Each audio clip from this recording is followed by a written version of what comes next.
I was standing outside the emergency room, my fingers blue and my breath coming in ragged gasps, when I realized I was going to die again. The irony wasn't lost on me. In my first life, I died at 23 from pneumonia that started as a simple cold. A cold I'd caught waiting 3 hours in the snow for my family to pick me up from the train station because they were too busy attending my sister's dance recital. In this life, I was 22, and here I was again.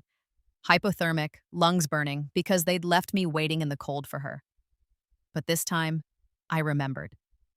This time, I knew exactly what came next. And this time, I wasn't going to wait for them to choose me. I wasn't going to wait for anything ever again. The automatic doors slid open and a nurse rushed toward me, her face pale with concern. "Miss, are you? Oh my God, you're freezing. How long have you been outside?" 4 hours, I whispered, my voice hoarse. Maybe 5. She wrapped a blanket around me and guided me inside, shouting orders to other staff.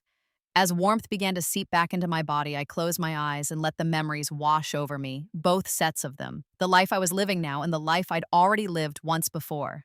My name is Emma Chen, and I have died once and been reborn with all my memories intact. In my previous life, I was the eldest daughter of Michael and Susan Chen, successful real estate developers who'd built their empire from nothing. I had one younger sister, Lily, who was 5 years younger than me and the absolute center of our parents' universe. I didn't understand it at first, when I was young, why every recital, every achievement, every milestone of mine was met with distracted applause and a quick pivot to whatever Lily needed. I told myself it was because she was younger, that they were just making sure she didn't feel left out. But as I grew older, the pattern became impossible to ignore. When I won the state science fair at 16, they missed the ceremony because Lily had a last-minute audition for a community theater production. When I was accepted to MIT with a full scholarship, they took me out for a quick dinner at a chain restaurant, then spent the entire meal discussing whether Lily should attend the prestigious performing arts high school that cost $40,000 a year. She attended. I went to MIT. But I paid for my own textbooks, my own housing, my own food because MIT gave you a full ride, Emma. You don't need our help. Lily's school doesn't offer scholarships. I worked 3 jobs through college. I graduated with honors. I got a job at a top tech firm in Boston. And through it all, I kept waiting. Waiting for them to notice me. Waiting for them to be proud. Waiting for the moment when they'd finally see me as worthy of their attention. That moment never came. Instead, in my previous life, they'd asked me to come home for Lily's 21st birthday party. It was December and Boston had been hit with an early blizzard. I'd told them I wasn't sure I could make it, that the trains might not be running reliably. "Emma, please," my mother had said over the phone, her voice tight. "It's a milestone birthday. Lily specifically asked for you to be there." Lily had never specifically asked for me to be anywhere in her life, but I was so pathetically desperate for any scrap of inclusion that I'd believed it.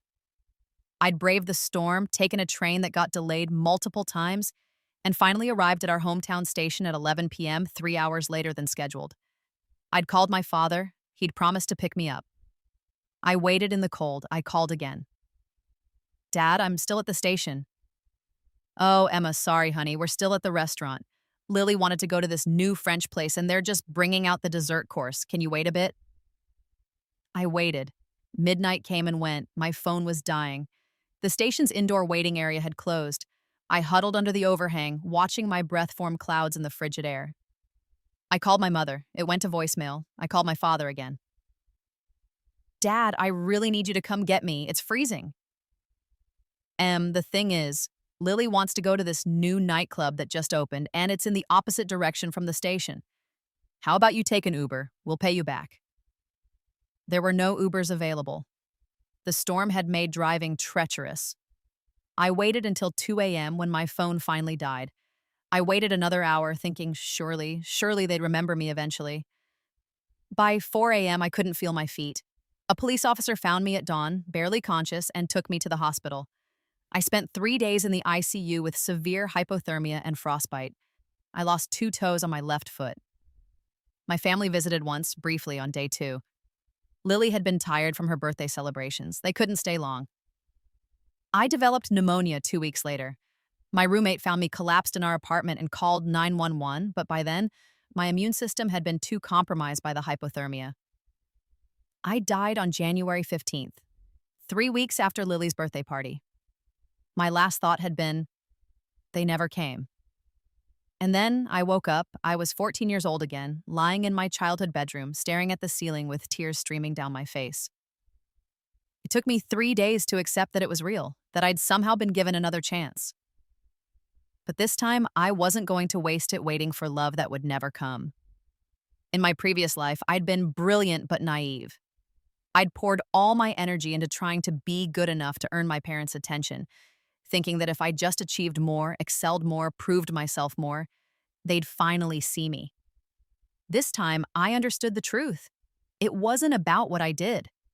They'd made their choice about who mattered long before I'd had any say in it. So, I made a different plan. At 14, I started documenting everything. Every time they missed, an event for me but attended one for Lily. Every time they gave her money and told me to be more independent. Every time they dismissed my accomplishments and celebrated hers. I became meticulous. I saved every email, every text message, every report card that came home praising my achievements. Achievements they never acknowledged. I recorded phone calls where I asked for help and was turned down because Lily needed something. I also started planning for my financial independence much earlier. I knew from my previous life that my parents would cut me off the moment I turned 18, claiming they needed all their resources for Lily's dreams. So, I started tutoring at 15, offering math and science help to wealthy kids in neighboring towns whose parents would pay premium rates. I saved every penny. By 16, I had $20,000 in a secret bank account my parents knew nothing about. I also made sure to maintain my excellent grades and extracurricular activities. Not for their approval this time, but because I knew these would be my ticket out. I got into MIT again, with the same full scholarship. This time, when they barely reacted to the news, I just smiled and thanked them quietly. I knew what was coming. I knew that in 6 years, when I was 22, they'd ask me to come home for Lily's 18th birthday party in mid-December. I knew they'd leave me waiting at the station. But this time, I was going to be ready. The years passed. I went to MIT. I worked, but only one job this time instead of 3, because I had my savings and because I was more strategic about what I needed. I excelled in my program, made connections, and most importantly, I started building something they knew nothing about. I'd majored in computer science in my previous life, but this time I double majored in computer science and business. I spent my summers not waiting tables, but working at startups, learning how companies were built and grown. By my junior year, I'd co-founded a small app development company with 2 of my classmates. The app was simple, a platform that helped people track family expenses and contributions, marketed toward adult children caring for aging parents. It was perfect for documenting who paid for what, who showed up when, who carried the actual burden of family care. It was inspired by my own life, of course, and it took off faster than I'd ever imagined. By my senior year, we had 2 million users and had been acquired by a major tech company for $30 million.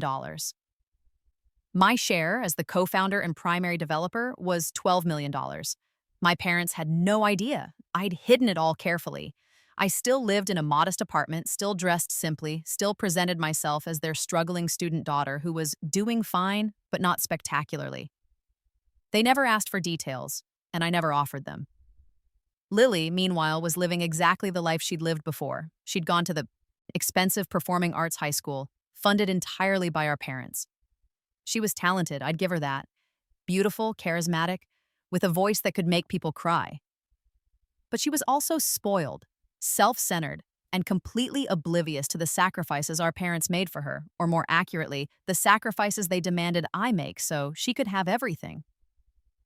She'd been accepted to a prestigious musical theater program in New York. Our parents had bought her an apartment in Manhattan. They were paying her full tuition, her living expenses, her voice lessons, her headshots, her everything. When I'd casually asked my mother if they might help me with a security deposit on a better apartment, I was still pretending to be their struggling daughter after all. She'd sighed and said, "Emma, you're so capable. You've always been able to figure things out. Lily needs us more." I'd smiled and said I understood. The turning point came exactly when I knew it would. It was December of my senior year. I was 22 years old, just like before. I'd graduated early and was supposedly still in Boston, working my first entry-level job at a tech company. My mother called. "Emma, sweetie, we need you to come home for Lily's 18th birthday." My heart was pounding, but my voice was calm. "When is it?" "December 20th. I know it's close to the holidays, but Lily really wants her big sister there." I almost laughed. Lily had never wanted me anywhere. "I'll try, Mom. The weather's supposed to be bad that week." "Oh, you'll figure it out. You always do." I hung up and sat in my apartment. Not the modest student housing I'd shown them in photos, but the luxury high-rise I actually lived in, and began the final phase of my plan. First, I hired a private investigator. I wanted to know everything about my family's finances, their business dealings, their relationships. What I found was illuminating. Chen Development, my parents' real estate company, was struggling.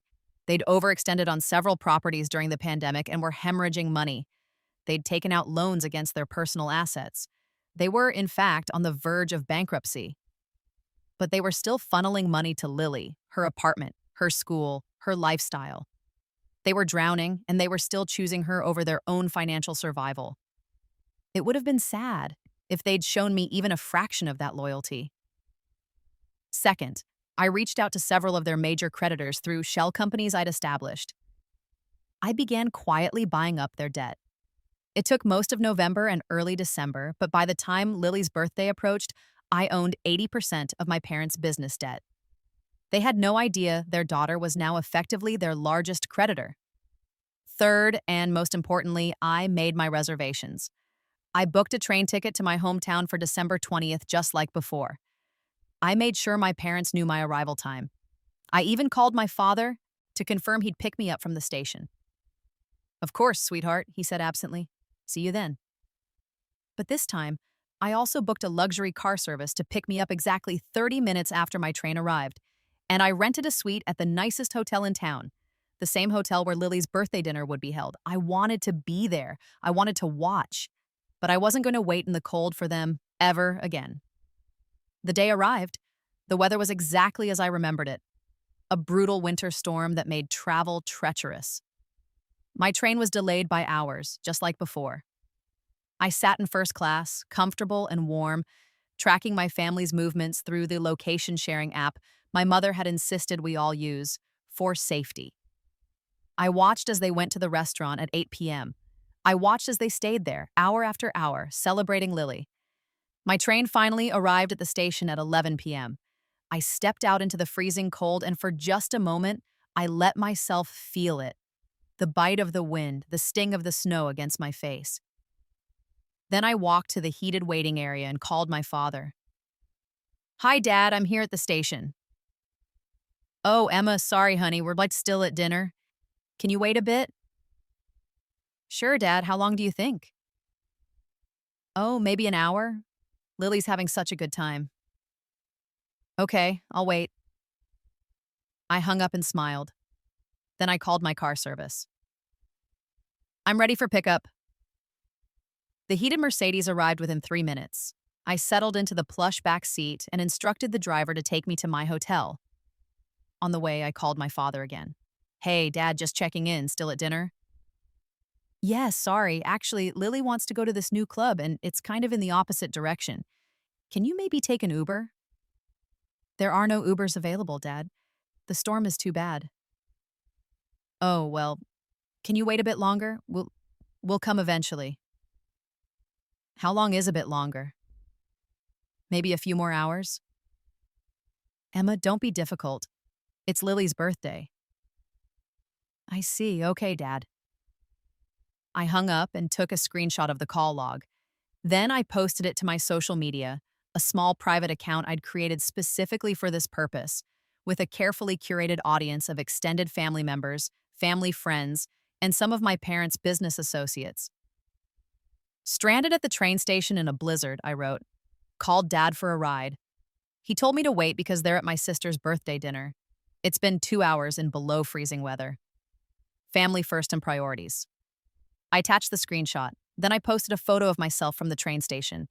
I'd had my driver wait while I stepped out briefly for the shot. I looked cold, miserable, and very much abandoned. Within minutes, comments started flooding in. Emma, are you serious? Call me, I'll come get you. Aunt Jennifer. This is unacceptable. I'm calling your mother. Family friend Patricia. You're still there? It's been hours. Cousin Marcus. I didn't respond. Instead, I went to my hotel, took a long hot shower, and put on the designer dress I'd brought for the occasion. Then I went downstairs to the hotel restaurant, the expensive one where my family was celebrating. I arrived at 1 a.m. The party was still going strong. I could see them through the windows of the private dining room they'd rented. My mother, my father, Lily in a glittering gold dress, and about 30 of their closest friends and family. None of them had even thought to check if I'd made it out of the cold. I walked into the restaurant and approached the maitre d'. Excuse me, I believe my family has a reservation here? The Chen party? Ah, yes, you must be the sister. They mentioned you might be joining them. They did? I smiled sweetly. How thoughtful. Actually, I'd like to send some champagne to their table. The best you have. Put it on my card. I handed him my Black American Express card. His eyebrows rose slightly. Of course, Miss Chen, right away. I waited at the bar, sipping a cocktail as the champagne was delivered. Through the glass, I could see my mother's confusion, then her pull out her phone. My phone buzzed. Emma, where are you? Did you send us champagne? I texted back. I'm at the bar, made it safe, no thanks to you. Thought I'd celebrate Lily's birthday from here since I wasn't actually invited to the party. 3 minutes later, my mother rushed out, my father close behind. Lily followed, looking annoyed at having her spotlight interrupted. Emma! My mother's face was flushed. Whether from champagne or embarrassment, I couldn't tell. Why didn't you call again? We would have come to get you.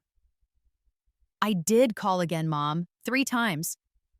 Dad told me to wait because Lily wanted to go clubbing after dinner. My father had the grace to look uncomfortable. Well, you made it here safely, so no thanks to you. I set down my cocktail. I took a car service. Cost me $300 in surge pricing because of the storm. Oh, well, we'll pay you back, my mother said quickly, reaching for her purse. Don't bother. I waved her off. I can afford it. I just wanted to make sure I was here for Lily's special day. I turned to my sister, who was texting on her phone, barely paying attention. Happy birthday, Lily. She glanced up. Oh, thanks. Did you bring a gift? In my previous life, I'd have stammered an apology, explained that I'd left it at the station, promised to mail it. This time, I just smiled. I did, actually, but I think I'll save it for later. It's more of a family gift anyway. My mother looked relieved that I wasn't making a scene. Why don't you join us for dessert? We're about to cut the cake. No, thank you. I'm exhausted from being stranded in a blizzard for 4 hours. I'm going to bed. I stood up. I have a suite upstairs. Room 247 if you need me, though I'm sure you won't. I left before they could respond, and I didn't look back. The next morning, I woke to my phone exploding, with notifications. My social media post had been shared widely among our extended family and my parents' social circle. The comments were damning. I can't believe Michael and Susan did this to their own daughter. 4 hours in a blizzard? She could have died. This is the same daughter who put herself through MIT, right? While they bought Lily an apartment in Manhattan? I always knew they played favorites, but this is abuse. My aunt had called my mother, furious. Several of my parents' friends had as well. My father's business partner had apparently seen the post and sent a concerned email asking if everything was all right at home. At 10 a.m., my mother called me. Emma, we need to talk. Can you come to the house? I'm busy today, Mom. Emma, this is important. You've embarrassed us in front of our friends. I embarrassed you? I posted the truth. You made us look like terrible parents. Did I? Or did you just make yourselves look like terrible parents by leaving me stranded in a blizzard? There was a long silence, then, just come to the house, please. I went, but I went on my terms, in my own car, ready to leave whenever I wanted. The house looked the same as always, the large colonial where I'd grown up, beautifully decorated for Christmas. Lily's photos covered every surface. Mine appeared in exactly 3 frames, all from when I was very young. My parents sat in the living room looking tired. Lily was still asleep upstairs, apparently. Emma, my father began, we owe you an apology. You do. We got caught up in the celebration and we lost track of time. We never meant to leave you stranded like that. For 4 hours, in below freezing weather, during a blizzard. My mother twisted her hands. We know, sweetie, we're sorry. It won't happen again. You're right, it won't, because I'm not waiting for you anymore. They looked confused. What do you mean? I mean, I'm done. I'm done pretending that you care about me. I'm done pretending that I'm part of this family in any meaningful way. I'm done waiting for you to notice me, to be proud of me, to choose me even once. Emma, that's not fair, my mother protested. We love you. Do you? Then tell me, what do I do for work, Mom? You work at a tech company in Boston. Which one? She faltered. I'm not sure. You told me, but what's my job title? Silence. What's my salary? Emma, we don't need to know every what did I major in at MIT? More silence. When was the last time you asked me about my life? Not to check if I was coming to some event for Lily? Not to tell me about something Lily did? When was the last time you called just to talk to me? My father cleared his throat. Emma, you've always been so independent. You never seemed to need... I was 14 years old when you decided I didn't need you anymore, Dad. 14, a child. But Lily needed you more, so you gave her everything and told me to figure it out myself. We did our best, my mother said quietly. We tried to be fair. I laughed. It wasn't a kind sound. Fair? You paid for Lily's $40,000 a year high school and told me I couldn't have money for MIT textbooks because the scholarship covered my tuition. You bought her an apartment in Manhattan and told me I should learn to budget better when I asked for help with a security deposit.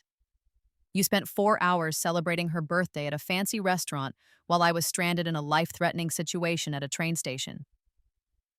We said we're sorry, my father said, his voice hardening. What more do you want? I want you to understand that I don't need your sorry. I don't need anything from you anymore. I'm done. You're being dramatic, Lily's voice came from the stairs. She'd apparently woken up and come down to listen. So you had to wait in the cold for a few hours. Big deal. Get over it. I looked at my baby sister, the golden child who'd never been told no, never been denied, never had to work for anything in her life. In my previous life, I'd resented her but never quite blamed her. She was just living the life they'd given her. But now I saw her clearly, a spoiled, selfish young woman who'd been taught that the world revolved around her and that her sister's suffering was just an inconvenience. You're right, Lily, I said calmly. It's not a big deal, just like it's not a big deal that Mom and Dad's company is failing, just like it's not a big deal that they're hundreds of thousands of dollars in debt, just like it's not a big deal that they've mortgaged this house and your apartment to try to stay afloat. 3 faces went white. How did you... My father started. I know lots of things, Dad. I know that Chen Development has about 6 months before bankruptcy. I know that you've been hiding the extent of your financial problems from each other. I looked at my mother. Did you know he took out a second mortgage on this house without telling you, Mom? Or that he borrowed against his life insurance policy? My mother's face crumbled. Michael?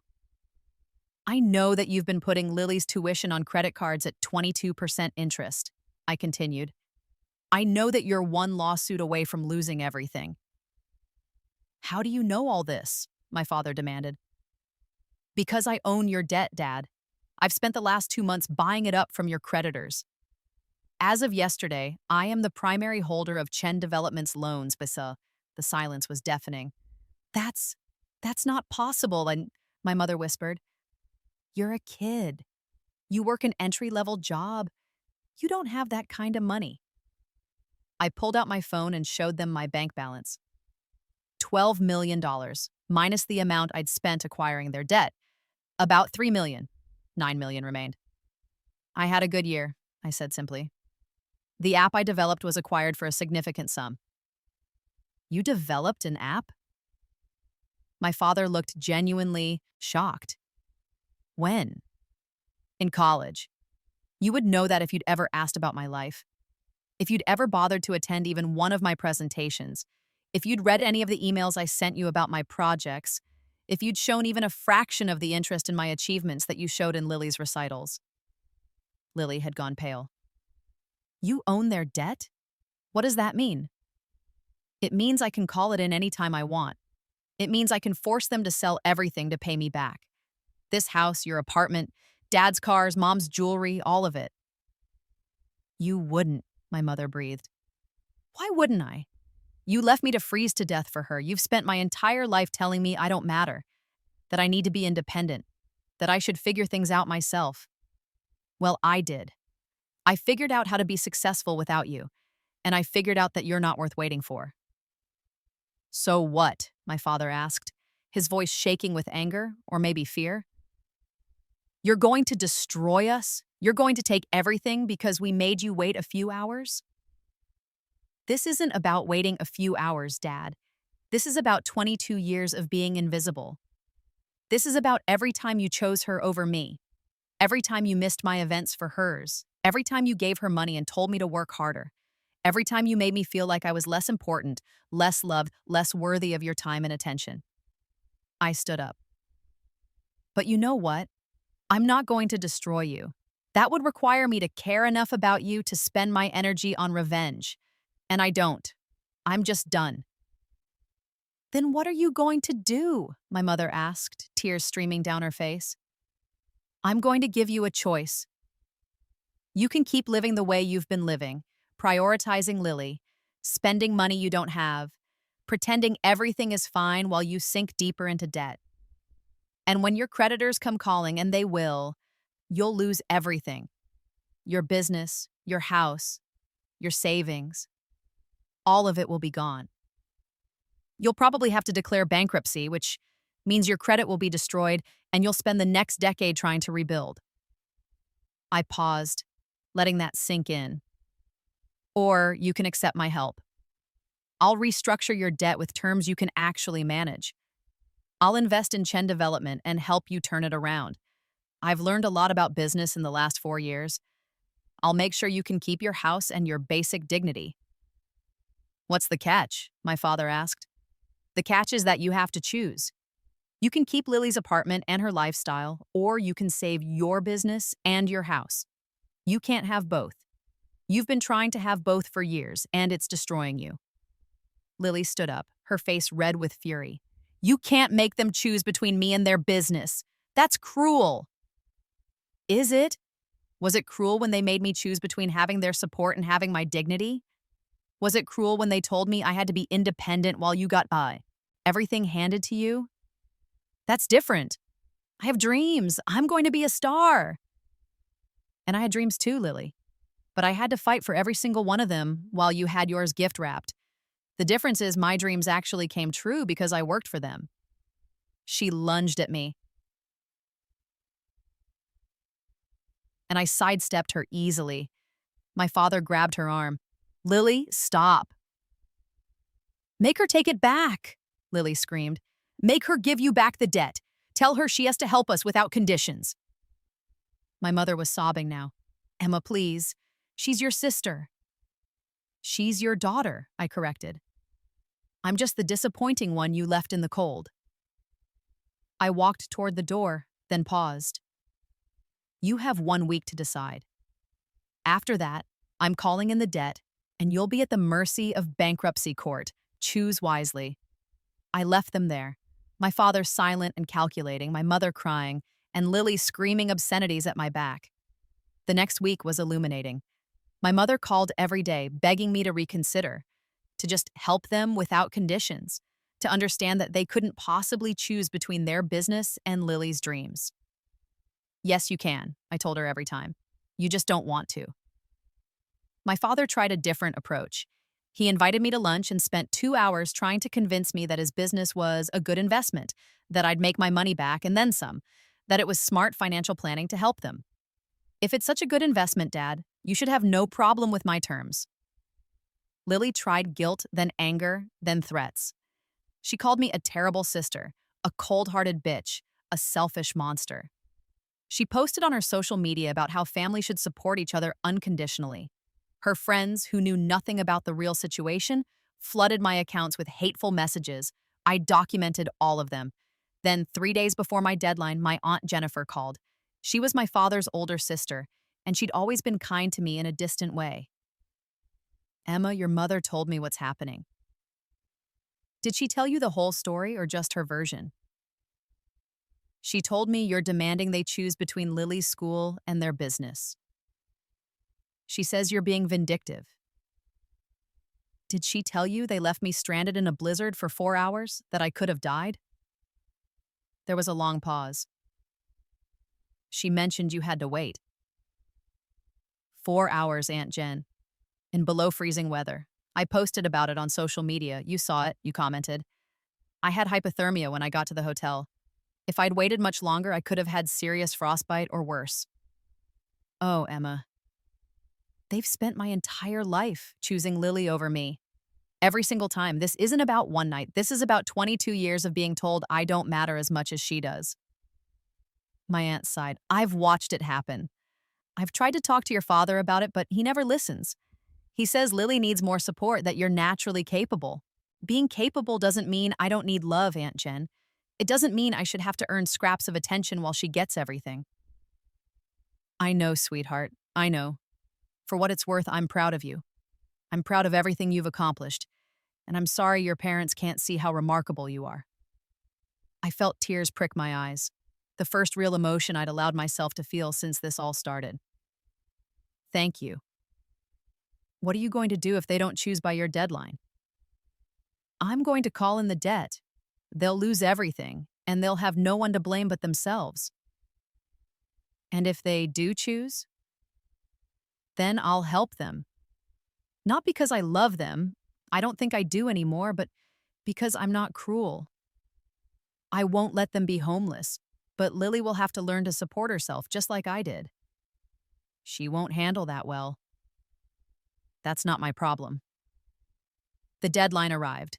I sat in my hotel suite, waiting for their call. It came at 11:47 p.m., 13 minutes before midnight. My father's voice was hollow. We'll accept your terms. Say it clearly, Dad. I need to hear you say it. We're pulling Lily out of her program. We're selling her apartment. We'll downsize our lifestyle and accept your investment in the business. And? A long pause. And we're sorry. We're sorry for the way we've treated you. Put Mom on the phone. I heard shuffling, then my mother's voice, thick with tears. Emma? Tell me the truth, Mom. If you could have both, if money wasn't an issue, would you still choose me even once? Would you ever put me first? The silence was answer enough. That's what I thought. I'll have my lawyer send over the paperwork tomorrow. You'll keep the house, but you'll downsize to something more manageable within 6 months. The business restructuring will take time, but if you follow my team's recommendations, you can be profitable again within 2 years. Lily will need to get a job and find her own apartment. She's still in school, my mother protested weakly. So was I. I worked 3 jobs, she can work 1. I hung up. The next few months were brutal for them, I heard through the family grapevine. Lily had to leave her program and move back home. She got a job waiting tables and ranted on social media about how unfair life was, how her cruel sister had destroyed her dreams. Several of her friends came to her defense online, but then someone, I suspect Aunt Jennifer, posted a comprehensive breakdown of exactly how much my parents had spent on Lily versus how much they'd spent on me over the years. The numbers were staggering. Over $500,000 on Lily's education, housing, and expenses, less than $10,000 total on mine. The narrative shifted quickly after that. Suddenly, I wasn't the cruel sister. I was the one who'd been horribly mistreated. Think pieces started appearing on social media about parental favoritism and the long-term effects of golden child scapegoat dynamics. Lily's thus the social media defending became fuel for a wider conversation, and she found herself on the wrong side of public opinion. She eventually deleted all her accounts. My parents sold their large house and bought a modest three-bedroom ranch. My father went back to working full-time in the business instead of semi-retired. My mother got a job for the first time in 20 years. Chen Development began to recover under the management team I'd hired. Slowly, painfully, but surely. And me? I moved to San Francisco. I started my own venture capital firm focusing on investing in companies founded by women and people of color who'd been overlooked by traditional investors. I wanted to fund people like me, people who'd had to fight for everything, who'd been told they weren't enough, who'd proven everyone wrong. My firm became wildly successful. Within 3 years, I'd turned my 12 million into 80 million. Within 5 years, I was worth over 200 million. I bought a beautiful house in Pacific Heights. I traveled the world. I donated generously to causes I cared about: scholarships for first-generation college students, programs for homeless youth, support groups for survivors of family abuse. I built a life that was entirely mine, filled with people who chose me first, who valued me, who saw me. I never went home again. Oh, my parents called sometimes. Awkward conversations where they asked how I was doing and I gave vague, pleasant answers. They never apologized for anything beyond that one night. Apparently, in their minds, saving their business from my vindictiveness was punishment enough. Lily eventually found work in community theater. She was talented enough to have a decent career, just not the Broadway stardom she'd dreamed of. She never contacted me directly, but I heard through relatives that she blamed me for ruining her life. I didn't care. 5 years after that frozen night at the train station, I was invited to speak at MIT's graduation ceremony. I talked about resilience, about building success from nothing, about the importance of knowing your worth even when the people who should love you refuse to see it. My parents weren't there. I hadn't invited them. But Aunt Jennifer was, sitting in the front row, crying with pride. After the ceremony, as I was leaving, a young woman approached me. She was maybe 21, nervous, clutching a copy of the speech I'd just given. "Ms. Chen, I just wanted to thank you. I'm a first-year student, and I'm here on one of the scholarships your foundation funded. My family, they're like yours. They have a golden child, and it's not me. Reading about your story, hearing you speak today, it made me feel less alone." I took her hand. "You're not alone, and you're going to do amazing things. Don't wait for them to see it. Build it anyway." She hugged me, and I let her, feeling something warm and healing in my chest. This was what I'd built from the ashes of that frozen night, not revenge. I'd learned that revenge was just another form of waiting for them to care. No, I'd built something better, a life where I didn't need them at all. 10 years after that night, I received a wedding invitation.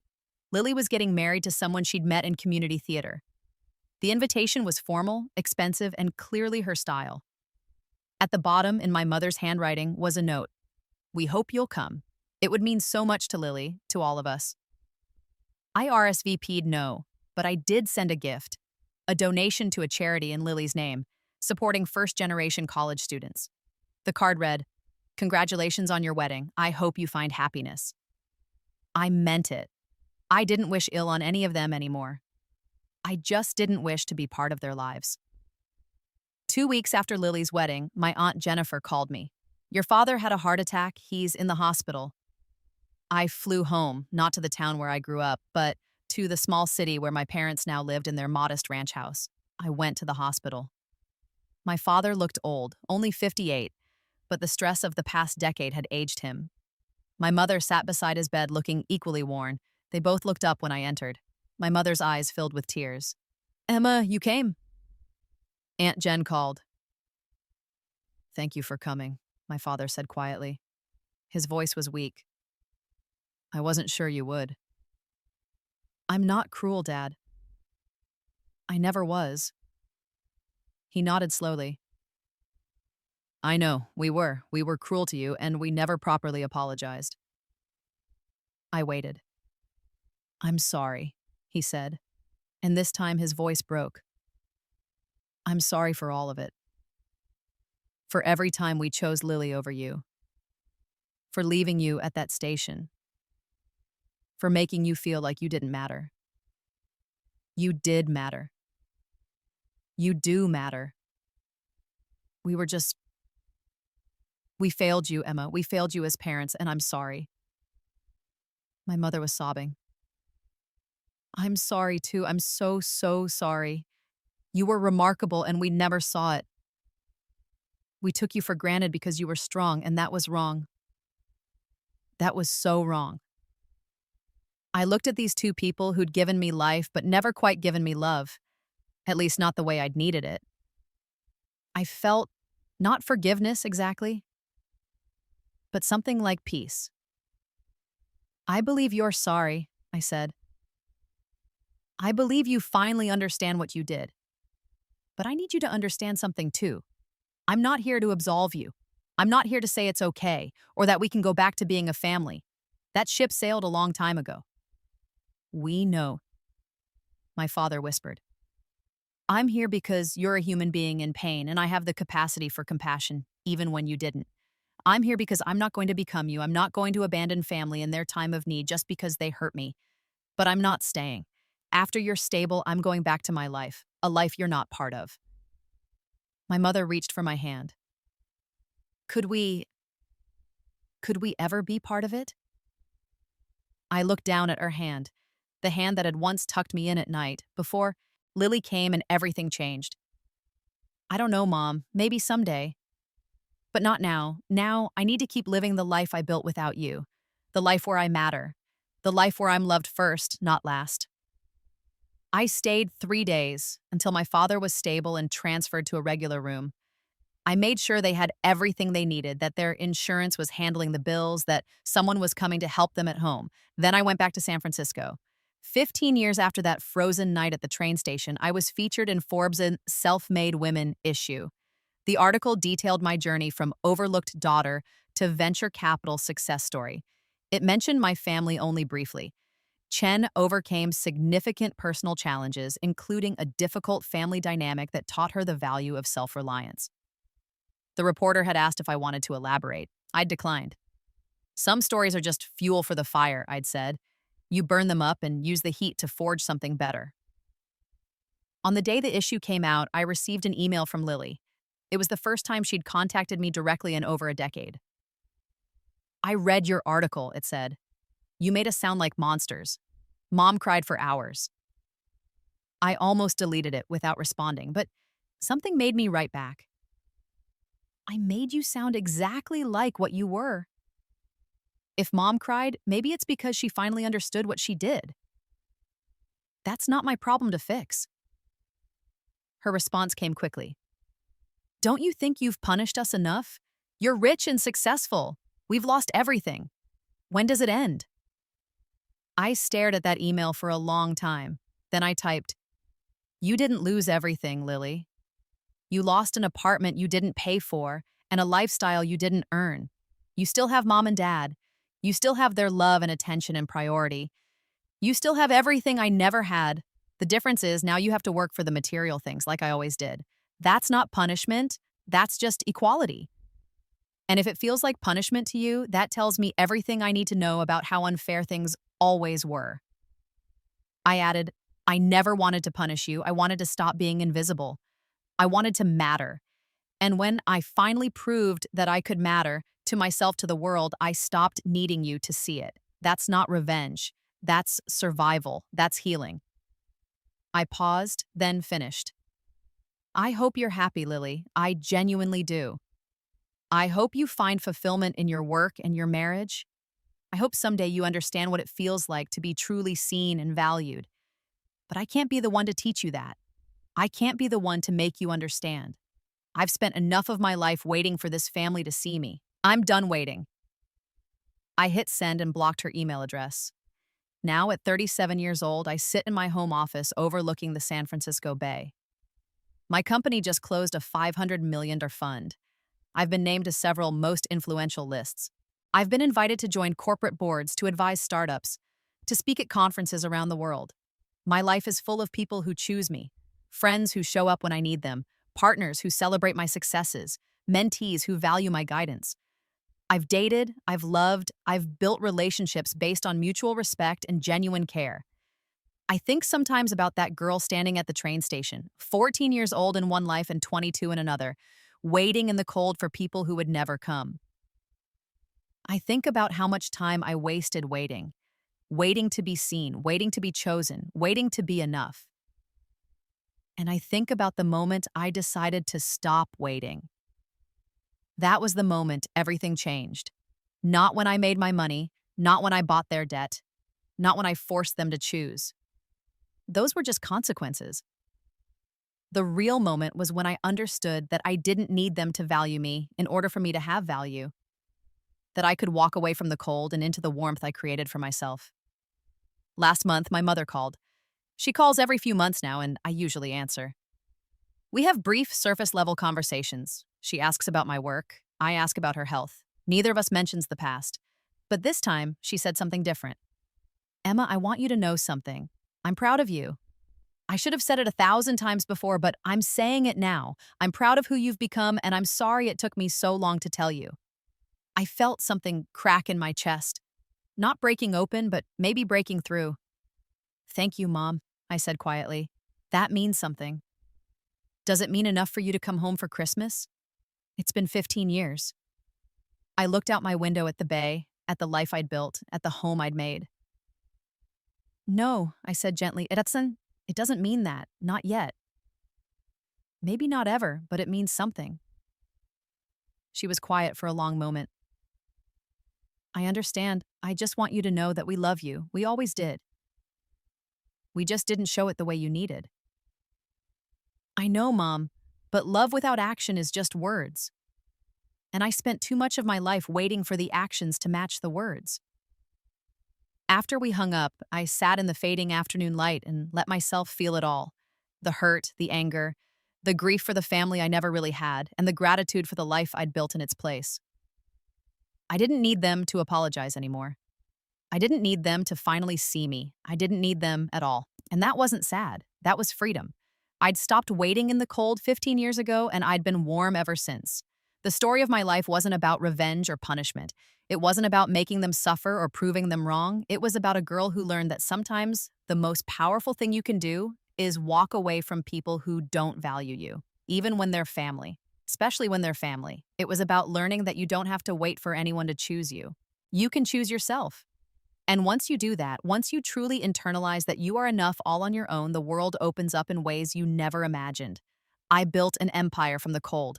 I created warmth from abandonment.